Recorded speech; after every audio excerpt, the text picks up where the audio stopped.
For our fourth and final example, after looking at this graph, we are going to use the given point on the graph to determine the equation of the line in point-slope form. And we start this, as we always do, by finding the given point, which is located all the way over here on the left. Its address, now that we have the x and y axes fully labeled, is at the location of left to -10 and down to -6. All right, we've got that figured out.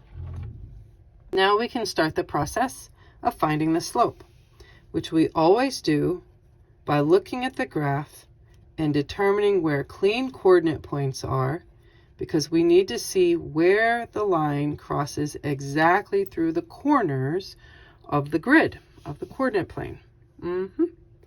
So let's use a couple of these now that we've got them fully displayed for us. We have a rise and a run, because we need them both when evaluating what the slope might be. So our rise is 3 units, while our run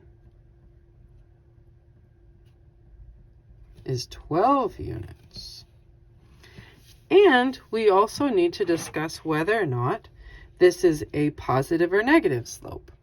So from our silly little story, there was a man, he's hanging out on the left, and he died, saw the light, heard the voices, followed his path, and he went up, up, up to heaven. This is a positive slope. Great.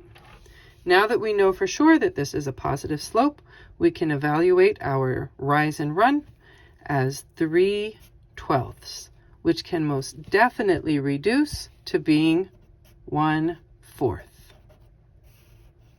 Fantastic.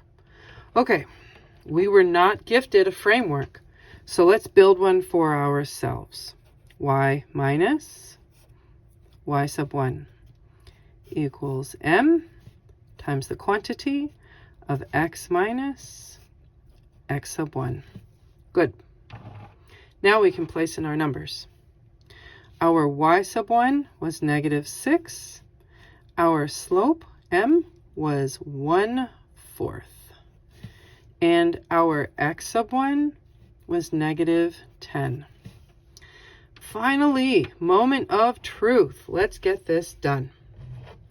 We need to rewrite, to clean this up, to make sure that all double negatives have been taken care of. Let's see what we've got.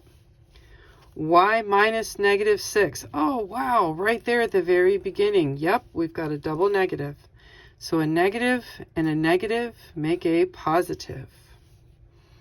Y plus 6 is equal to 1/4 times, oh, hey, there it is again. We've got another double negative. So this will be actually x plus 10. And now that our equation is all nice and tidy, we can call this done. And there you go.